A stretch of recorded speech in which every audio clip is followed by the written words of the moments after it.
C'est une décision historique, la France et plusieurs autres pays ont reconnu officiellement l'État de Palestine. Ça s'est passé ce lundi à l'Assemblée Générale des Nations Unies, malgré les menaces de représailles d'Israël. Alors qu'est-ce que ça veut dire, qu'est-ce que ça change et comment répond Israël? On va voir tout ça aujourd'hui. Salut, c'est Hugo, j'espère que vous allez bien, j'espère que vous avez passé un bon week-end. Je suis sans la caméra cette semaine, mais c'est donc le sujet à la une de ces actualités du jour. Et au passage, juste après ce sujet, j'aurai une grosse annonce à vous faire. Alors avant toute chose, on va pas pouvoir revenir en détail sur toute l'histoire de la Palestine. Si vous voulez en savoir plus en détail sur la question de l'histoire de la Palestine et du conflit israélo-palestinien, je vous renvoie à la vidéo que j'avais faite sur le sujet il y a près de 4 ans. Alors c'est une vidéo avec une approche historique, donc c'est pas pertinent pour l'actualité récente, mais davantage pour le contexte général. C'est sur notre chaîne YouTube dédiée au grand format, je vous mets le lien directement en description. Alors maintenant, pour revenir dans l'actualité et pour comprendre l'enjeu de cette reconnaissance, il faut savoir qu'au lendemain du 7 octobre, la diplomatie française avait d'abord apporté un soutien sans faille à Israël, sauf que, au fil des offensives israéliennes à Gaza de plus en plus violentes et meurtrières, Emmanuel Macron a recentré sa position sur la question de la solution à deux États. La solution à deux États, c'est un projet historique qui propose de régler le conflit israélo-palestinien par la création de deux États indépendants et souverains, un État d'Israël et un État de Palestine qui coexisteraient côte à côte avec la ville de Jérusalem sous un statut international. Pour la France, reconnaître la Palestine aujourd'hui, c'est donc un acte politique qui vise notamment à soutenir la légitimité d'un État de Palestine et qui pourrait à terme donc faciliter la mise en place de cette solution à deux États qui est vraiment la solution ou la vision portée par la France historiquement depuis des dizaines d'années. Alors maintenant, pour vous donner un petit peu de contexte et de nuances là-dessus, même si, encore une fois, ça reste une décision absolument historique, il faut quand même garder en tête que la France, évidemment, n'est pas le centre du monde. Ça reste un acteur diplomatique très fort, quand même, toujours à l'échelle internationale. Et surtout, c'est historiquement un allié d'Israël dans la région. Donc forcément, c'est une prise de position importante. Mais il faut quand même comprendre qu'aujourd'hui, environ 150 pays sur les 193 de l'ONU reconnaissent la Palestine. Pour autant, la Palestine n'est pas officiellement un État souverain avec tout ce qui est rempli en quelque sorte. Par exemple, malgré tout, la Palestine n'est pas un État membre à part entière de l'ONU. Elle bénéficie en revanche d'un statut d'État observateur non membre depuis 2012. Et en fait, selon l'Organisation des Nations Unies, il faut 4 critères pour définir un État souverain. Il doit d'abord disposer d'un territoire délimité par des frontières, d'une population permanente, d'un gouvernement capable d'exercer son autorité et d'une capacité à entretenir des relations diplomatiques avec d'autres États. Et on revient sur tout ça juste après.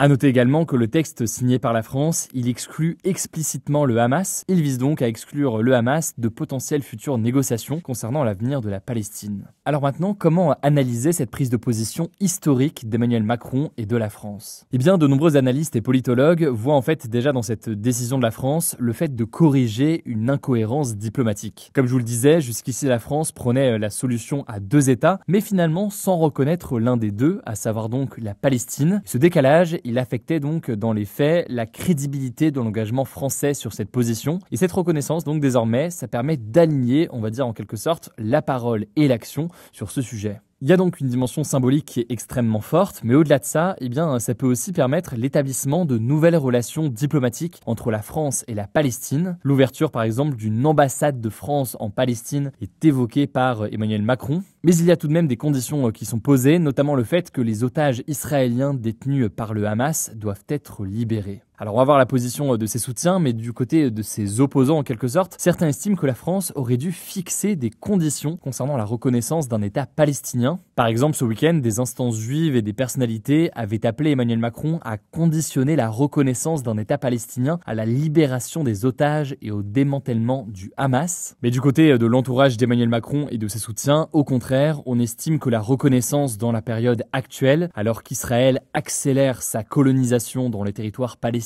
de Cisjordanie et alors que la situation est toujours aussi catastrophique à Gaza et qu'Israël affiche de plus en plus clairement une volonté de colonisation aussi de Gaza, l'entourage d'Emmanuel Macron estime que c'est le moment de réaffirmer la question d'une reconnaissance de la Palestine. Et certes, la reconnaissance, elle est aujourd'hui, mais il y a d'autres étapes, on le disait, comme par exemple l'ouverture d'une ambassade, qui ne viendront que si certaines conditions sont réunies, notamment la libération des otages. En tout cas, on le disait, la déclaration il y a quelques mois d'Emmanuel Macron a entraîné d'autres déclarations dans la foulée. Ce dimanche, le Canada, le Royaume-Uni, l'Australie et le Portugal ont reconnu l'État de Palestine eux aussi. Et ce lundi, en plus de la France, on peut citer Andorre, la Belgique, le Luxembourg, Malte ou encore Saint-Marin qui ont également reconnu officiellement l'État de Palestine à l'ONU. Alors un des éléments qu'il va falloir tout de même observer, c'est la question du Conseil de sécurité de l'ONU. C'est évidemment l'élément le plus important aujourd'hui avec cette reconnaissance de la part de la France et du Royaume-Uni. Il y a désormais 4 des 5 pays membres permanents du Conseil de sécurité des Nations Unies qui reconnaissent officiellement l'État de Palestine. En effet, la Russie et la Chine l'avaient fait il y a très longtemps, dans les années 80. Mais il manque un pays, vous l'aurez peut-être deviné, c'est les États-Unis. Et c'est là un point très important à comprendre. Les États-Unis, comme tous les autres pays membres permanents du Conseil de sécurité, ils ont un droit de veto. Ça veut dire que le rapport de force, il reste quasiment inchangé. Et c'est un point important puisque si la Palestine veut être un pays à part entière en quelque sorte de l'ONU, il faut un vote du Conseil de sécurité de l'ONU. Et aujourd'hui, les États-Unis peuvent poser leur veto. Alors, après l'annonce de la reconnaissance de l'État de Palestine par la France, le gouvernement israélien laisse planer le doute sur la nature et sur l'ampleur de ces représailles. Certains ministres de l'extrême droite israélienne et de soutien de colons israéliens menacent d'intensifier la colonisation en Cisjordanie dans l'objectif donc de détruire ces perspectives. D'autres réclament la fermeture du consulat général de France à Jérusalem ou encore un gel des échanges en matière de coopération militaire. On verra donc si de telles mesures sont prises. Rapidement maintenant, concernant les réactions politiques en France, il y a eu des soutiens et des opposants. Du côté des opposants, la présidente du Rassemblement national, Marine Le Pen, qui déclare, je cite, que la reconnaissance de la Palestine est une faute extrêmement grave, notamment à l'égard des nations qui luttent contre le terrorisme islamiste. Fin de citation. De leur côté, les partis de gauche, que ce soit le PS, la France Insoumise, le Parti communiste français ou encore les écologistes, ont prévenu que la reconnaissance de la Palestine, je cite, ne suffira pas à mettre fin aux bombardements et aux actions militaires israéliennes à Gaza.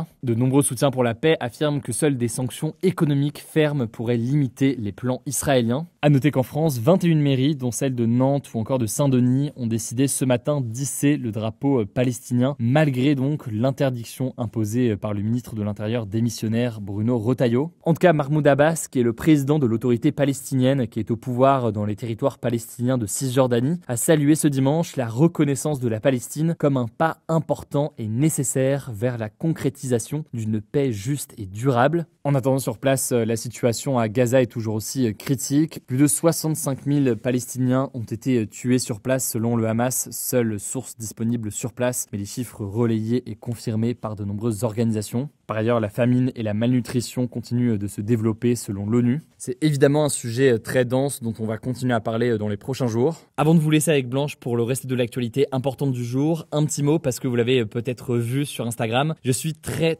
heureux de vous annoncer qu'on a lancé aujourd'hui des premières déclinaisons locales du Hugo Décrypte. L'idée, c'est très simple. En fait, on a recruté des journalistes à l'échelle locale et on a ouvert des comptes sur les réseaux sociaux dédiés à ces déclinaisons locales. Alors, on s'est lancé notamment sur Instagram avec des comptes dédiés à Marseille, à Lyon, mais aussi au Québec, au Canada. Du coup, si vous habitez dans ces coins-là et pour vous informer au mieux sur ce qui se passe près de chez vous, n'hésitez pas à vous abonner. Sur Instagram, c'est hugodécrypte.marseille, hugodécrypte.lyon et hugodécrypte.québec. Je vous reparle de tout ça cette semaine, mais je suis très heureux de cette nouvelle étape. Je vous laisse avec Blanche pour le reste de l'actualité et je reviens juste après. Merci Hugo et bonjour à tous. On commence avec cette actu. Des pluies torrentielles sont tombées ce dimanche dans plusieurs régions de France. D'abord dans le sud, dans les Bouches-du-Rhône. Vous avez peut-être vu des images passer sur les réseaux sociaux. Le vieux port de Marseille a été complètement inondé et de nombreux vols au départ de l'aéroport de Marseille-Provence ont été perturbés. Ce lundi matin, la vigilance orange orage et pluie inondation a été levée après une nuit, je cite, cauchemardesque pour les habitants de la région qui ont été cités notamment par 20 minutes. Plusieurs écoles et crèches resteront fermées aujourd'hui, mais pour l'heure, aucun blessé n'est à déplorer. Mais dans les Côtes-d'Armor en Bretagne, le bilan est plus lourd. Une femme est morte noyée dans sa voiture près de Guingamp après s'être engagée sur une route inondée. D'ailleurs, les intempéries n'ont pas touché que la France. En Espagne, des pluies diluviennes sont également tombées ce dimanche en Catalogne, dans l'est du pays, et 2 personnes sont mortes. Ces épisodes extrêmes, donc les tempêtes, les inondations ou encore les pluies violentes, devraient devenir plus fréquents et plus intenses à cause du changement climatique. Deuxième actu, une marche blanche a été organisée ce samedi à Poitiers en hommage à Inès Messelem, une femme de 25 ans qui a été poignardée à mort chez elle par son ex-compagnon le 8 septembre dernier. Elle avait porté plainte 6 fois contre lui en 2 mois pour des faits de viol et d'étranglement. Il Faut savoir qu'il est aujourd'hui toujours recherché pour assassinat. Sa famille a donc organisé une marche blanche qui a réuni plus d'1 millier de personnes et a annoncé porter plainte contre le commissariat de Poitiers pour non-assistance à personne en danger. La famille dénonce notamment le manque d'action de la police malgré les nombreuses plaintes déposées par Inès. De son côté, le ministre démissionnaire de la Justice, Gérald Darmanin,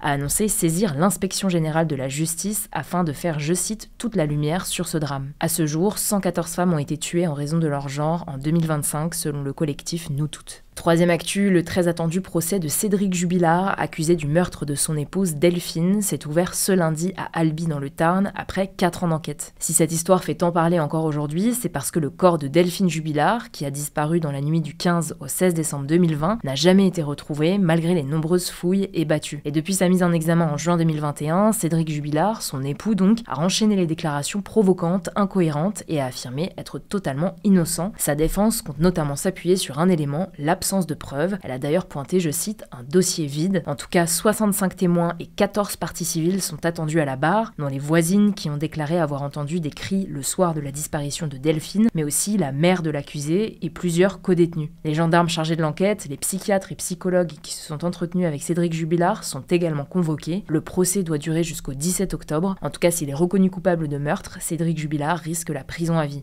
Quatrième actu, le président des États-Unis Donald Trump a rendu ce dimanche hommage à l'influenceur conservateur Charlie Kirk, tué le 10 septembre dernier. Cet hommage a eu lieu dans un stade devant 65 000 personnes à Glendale, en Arizona. Il a notamment salué, je cite, l'un des plus grands esprits de notre temps, un géant de sa génération. Devant une foule habillée aux couleurs du drapeau américain, Erika, la veuve de Charlie Kirk, a déclaré pardonner à son meurtrier. Elle a expliqué, je cite, que c'est ce que le Christ a fait et ce que Charlie aurait fait. Selon Erika Kirk, la réponse à la haine n'est pas la haine. Il faut savoir que Donald Trump et Charlie Kirk étaient très proches. Avec l'aide de son podcast et son association Turning Point USA, l'influenceur conservateur a joué un rôle important en encourageant les jeunes à voter pour Donald Trump lors de l'élection présidentielle de 2024. Charlie Kirk a notamment aidé à faire basculer les votes en Arizona en faveur de l'actuel président des États-Unis. Le principal suspect de l'assassinat, Tyler Robinson, 22 ans, a été inculpé le 16 septembre. Le procureur local a requis la peine de mort contre lui. On ne connaît pas encore la date du procès. Cinquième actu, je voulais vous parler de la situation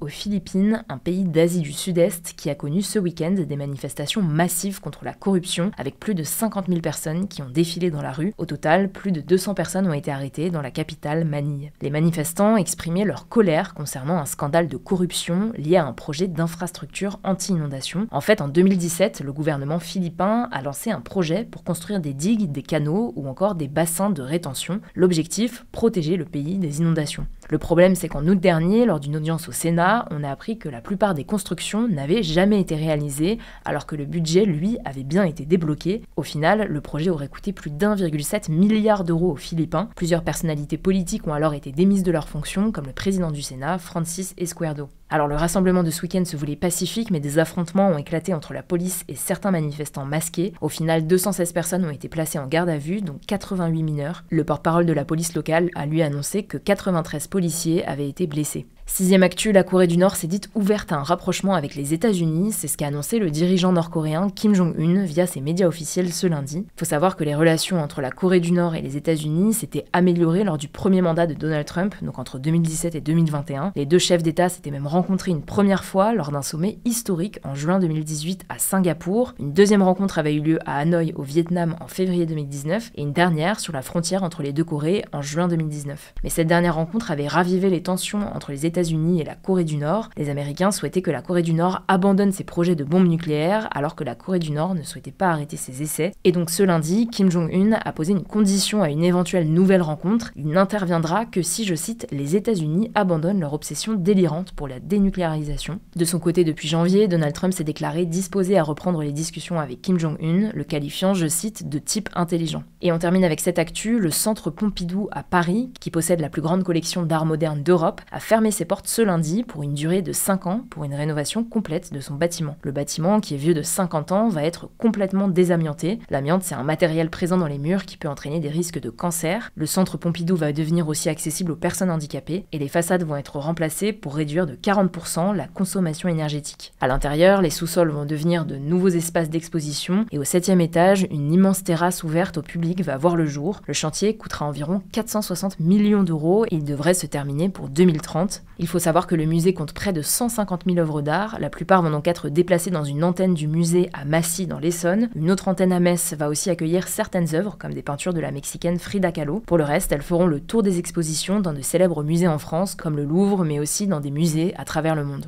Merci beaucoup Blanche. Alors je le disais, mais vous êtes soit au Québec, soit à Marseille, soit à Lyon. N'hésitez pas à suivre nos nouveaux comptes sur Instagram pour vous informer au mieux. Je vous mets les liens directement en description. Prenez soin de vous, prenez soin de vos proches et puis on se dit à demain pour une nouvelle vidéo.